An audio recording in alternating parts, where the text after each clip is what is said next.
दोस्तों ये कहानी एक ऐसे लड़के और एक डिवोर्सी औरत की है जिनकी जिंदगी के घोड़े लगे पड़े हैं, लेकिन जब ये दोनों एक दूसरे से मिलते हैं तो कैसे ये दोनों एक दूसरे की जिंदगी को बदल देते हैं। कहानी की शुरुआत में हम सड़ी हुई सैंडी नाम की एक 40 साल की औरत को देखते हैं जो कि एक हाउसवाइफ है। सैंडी अपने पति और 2 बच्चों के साथ बहुत खुश थी और वो उनसे बहुत प्यार करती थी। फिर एक दिन सैंडी जब अपने बेटे के बर्थडे पार्टी का वीडियो देख रही थी तब उसे पता चलता है कि उसके पति का मॉली नाम की एक औरत के साथ अफेयर चल रहा है, जिसको देखकर वो बहुत ज्यादा दुखी होती है। जिसके बाद वो अपने पति से डिवोर्स लेकर अपने बच्चों के साथ न्यूयॉर्क आ जाती है। अब अपना घर चलाने और एक नई जिंदगी की शुरुआत के लिए सैंडी नौकरी ढूंढने लगती है और इसके साथ ही उसे रहने के लिए एक जगह भी चाहिए थी, इसलिए वो एक ब्रोकर से मिलने एक कैफे में जाती है। वहीं पर उसकी मुलाकात गगन गंडवा नाम के एक 25 साल के लड़के से होती है जिसका अभी अभी कुछ दिनों पहले ही ब्रेकअप हुआ था और ये भी अपनी जिंदगी में खुशी ढूंढ रहा था। वहीं सैंडी भी अपने बच्चों के साथ न्यूयॉर्क की लाइफ में एडजस्ट होने की कोशिश कर रही थी, लेकिन यहाँ के लोग बहुत ज्यादा घटिया और वाहियात थे जिनसे निपटने के लिए वो एक सेल्फ डिफेंस की क्लास ज्वाइन करती है, जहाँ पर उसकी मुलाकात एक बार फिर से गगन गंडवा से होती है जिसको ग्रेजुएट होने के बाद भी कोई खास अच्छी नौकरी नहीं मिल रही थी, इसलिए उसे पैसों के लिए वो भी काम करना पड़ता था जो करना उसे पसंद नहीं था। तभी उस क्लास में टीचर सैंडी को अपना सारा गुस्सा निकालने को कहती है, जिस पर सैंडी भी अपने पति की हरकतों को याद करके अपना सारा गुस्सा गगन पर निकाल देती है।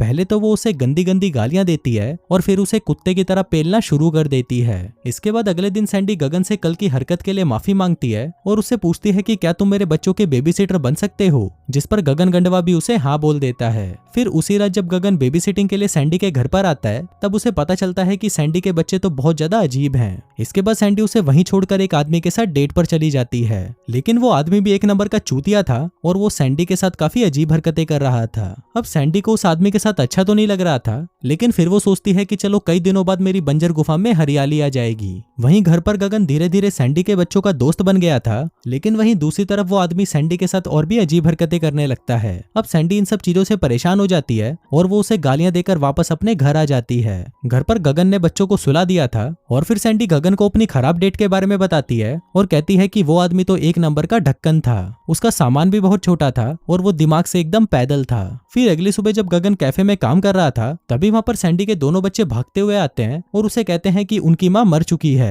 अब ये सुनते ही गगन भागकर उनके साथ उनके घर पर जाता है, पर वहां पर जब वो सैंडी को चेक करता है तो वो उसके बच्चों को कहता है कि तुम्हारी माँ मरी नहीं बल्कि सो रही है। इसके बाद हम सैंडी को देखते हैं जिसकी लाइफ अब पहले से बेटर हो रही थी और उसे अपनी जॉब में भी प्रमोशन मिल रहा था।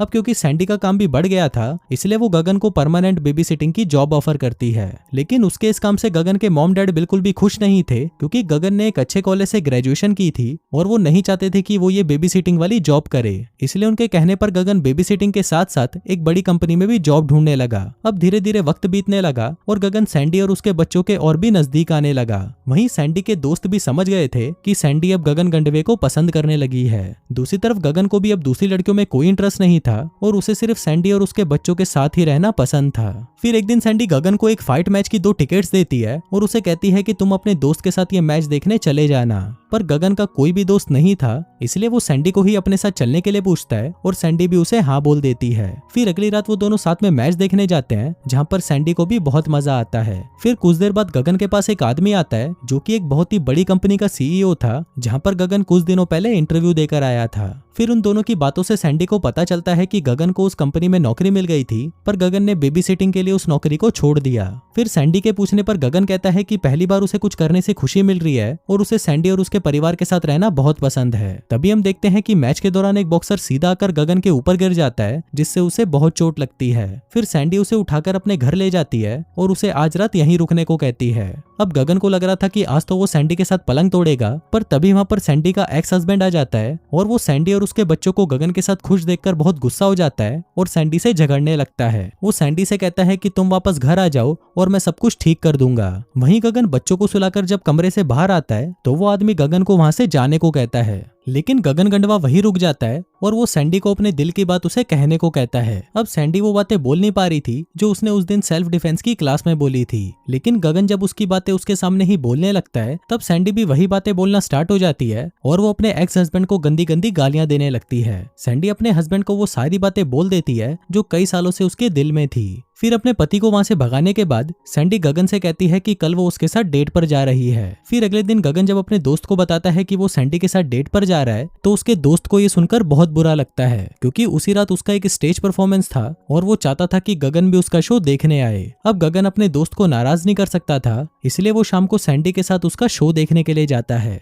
फिर शो खत्म होने के बाद वो सैंडी को अपने साथ एक पार्टी में ले जाता है जहाँ पर वो दोनों एक दूसरे के करीब आने लगते हैं। पर तभी गगन को वहाँ पर उसकी एक्स गर्लफ्रेंड मिलती है और वो उसे कहती है कि वो उसके साथ वापस आना चाहती है, पर गगन उसे इग्नोर कर देता है और वापस सैंडी के पास चला जाता है। फिर पार्टी खत्म होने के बाद वो दोनों घर पर आते हैं और साथ में पलंग तोड़ने लगते हैं, पर तभी वहाँ पर सैंडी का बेटा उन्हें पलंग तोड़ते हुए देख लेता है। जिसके बाद अगले दिन गगन खुद ही सैंडी के बच्चों को सब कुछ बता देता है कि मैं और तुम्हारी माँ हर रात को दबाकर मजदूरी करते हैं। दूसरी तरफ सैंडी भी अपने दोस्तों को अपने रिलेशनशिप के बारे में बता देती है, पर उसे काफी अजीब लग रहा था कि उसे अपने बच्चों के बेबी सिटर से ही प्यार हो गया। फिर अगले दिन गगन सैंडी को अपने मॉम डैड से मिलवाने उनके घर लेके जाता है, पर वहाँ पर सैंडी गगन की मॉम की हरकतों से समझ जाती है कि उसकी मॉम को उन दोनों का रिलेशनशिप पसंद नहीं है। लेकिन सैंडी को इससे कोई फर्क नहीं पड़ता, क्योंकि गगन उससे और उसके बच्चों से बहुत प्यार करता था। पर क्योंकि गगन की उम्र सिर्फ 25 साल थी, इसलिए सैंडी के दोस्त उसकी और गगन की रिलेशनशिप का भी मजाक उड़ाने लगते हैं। लेकिन गगन को इस बात से कोई फर्क नहीं पड़ता। उधर सैंडी को भी अब लगने लगा था कि गगन की उम्र उससे बहुत कम है और वो उसकी लाइफ को बर्बाद कर रही है। फिर एक दिन ऑफिस में काम करते वक्त सैंडी को बहुत ही अजीब फील होने लगता है और तब उसे पता चलता है कि वो प्रेग्नेंट है। रात को सैंडी इस बारे में गगन को बताती है, जिसको सुनकर पहले तो गगन की फटकर 464 हो जाती है, लेकिन फिर वो सैंडी को कहता है कि वो भी यही चाहता है कि वो दोनों हमेशा साथ में रहें। फिर अगले दिन जब वो दोनों डॉक्टर के पास जाते हैं तो डॉक्टर उन्हें बताता है कि सैंडी प्रेग्नेंट तो है, पर वो उस बच्चे को जन्म नहीं दे पाएगी क्योंकि उसकी उम्र बहुत ज्यादा है। अब ये सुनकर सैंडी परेशान हो जाती है और बाहर आकर वो गगन से झगड़ने लगती है। झगड़े के दौरान वो गगन को कहती है कि उनका साथ रहना सही नहीं है, क्योंकि वो उससे 15 साल बड़ी है और उनका ये रिलेशनशिप आगे नहीं चल सकता।